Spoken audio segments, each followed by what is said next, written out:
representatives sa Committee on Justice. I mean, wala na tayong pag-uusapan doon pa lang sa determination of form and substance. Pinakita na nila yung politika. 54 versus 1. Oh, itong si Rufus Rodriguez, kunyari, dito, hindi niya alam kung saan siya kapapanig, sa kaliwa ba o sa kanan. Pero bumoto pa rin doon sa substance. So, tinadrama nila ang taong bayan. Alam naman natin kung saan hahantong ito lahat.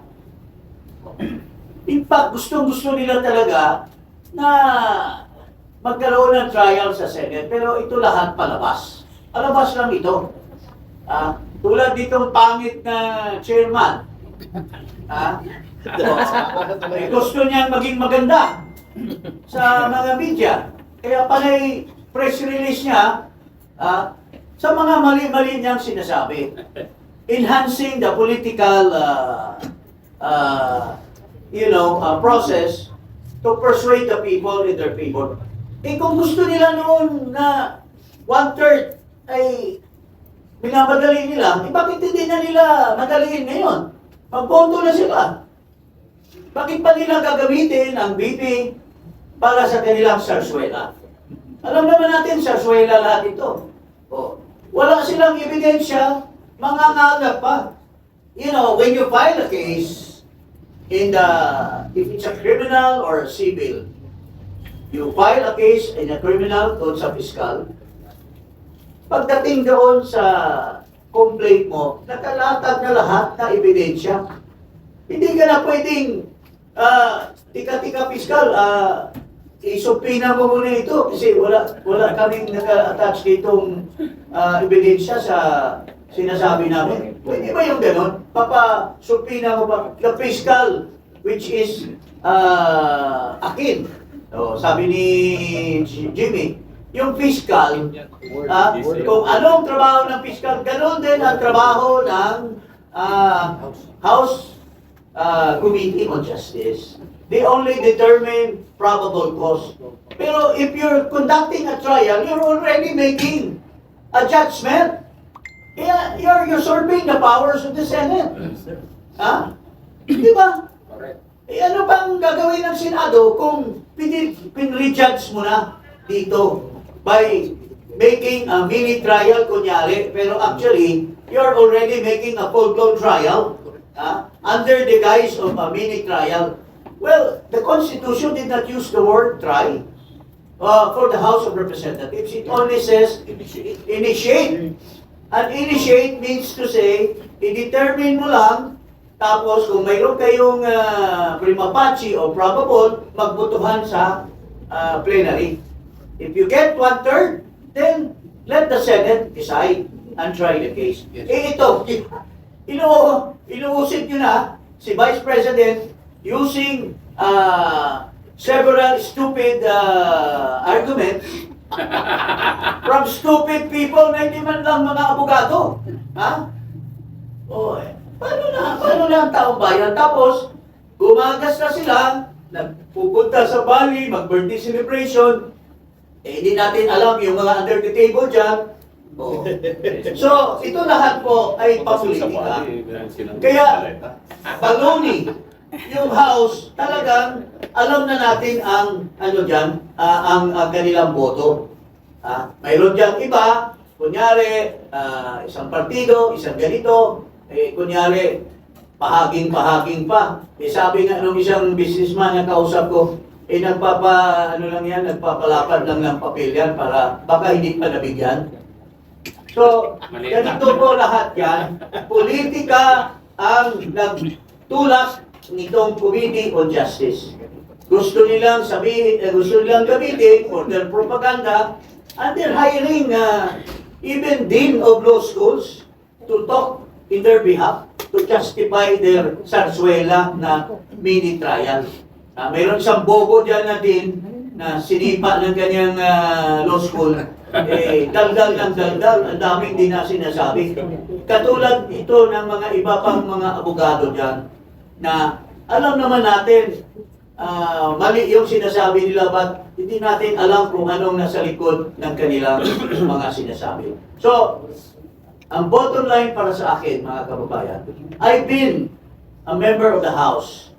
There were 3 impeachment process that I've gone through. First, yung kay Chief Justice Davide. Kami yung kay Chief Justice Davide, we achieved 1/3. Pero hindi tinanggap ng Senado. Hindi in-endorse ni Speaker De Venecia. So, talagang pamulitika. Yung kay kay Bautista, pinatay na nila doon pa lang sa pinatay na nila doon pa sa committee. Wala daw form, walang substance, pero na-overall ng plenary. So, ito lahat, it's politics.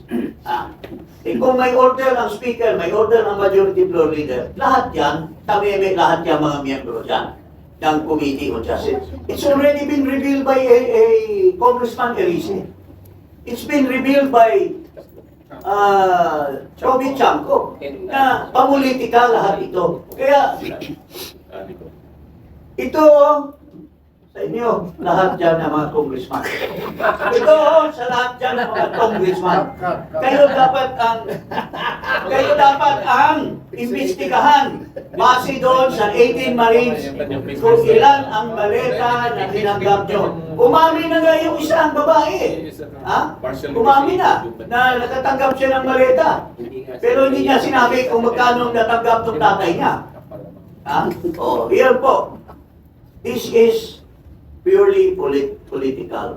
Pero the people of this country is still hoping that the Senate will give justice to the impeachment process. Kaya takot na takot sila sa Senado because hindi nila alam kung anong desisyon. Pero for me, it's already, if it's forgone in the House na ma-impeach si Sara Duterte, it's forgone in the Senate na wala silang makukuhang boto to convict her. And that is my, crystal ball saying. May sisingit lang ako. Kaya kayo ng wireless eh. Anyway, with all due apologies to my boss, may sisingit lang po ako another party matter. Noon pong August, this is totally unrelated. Noong pong August, nagkaroon ng hearing yung committee ni Senator Robin Padilla, Committee on Communications and Media on the sexual harassment sa mga studios, where I appeared as one of the resource persons.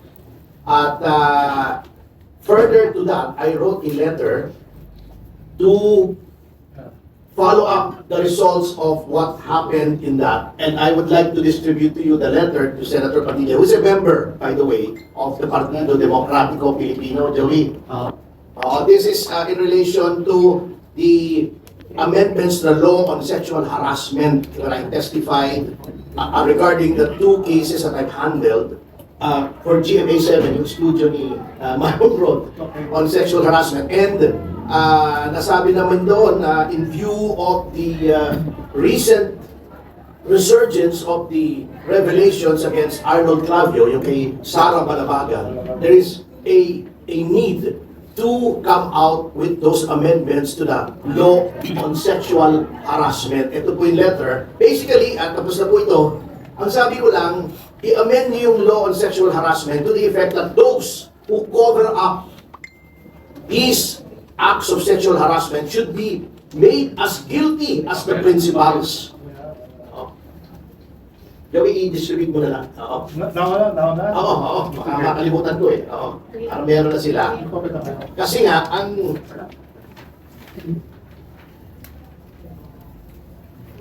although I clarified na alam ko walang kinalaman ang mga goson dyan. They are very godly, religious people and they will not allow it. Eh, yung mga subalterns po, yung mga sa baba ang nagko-cover up.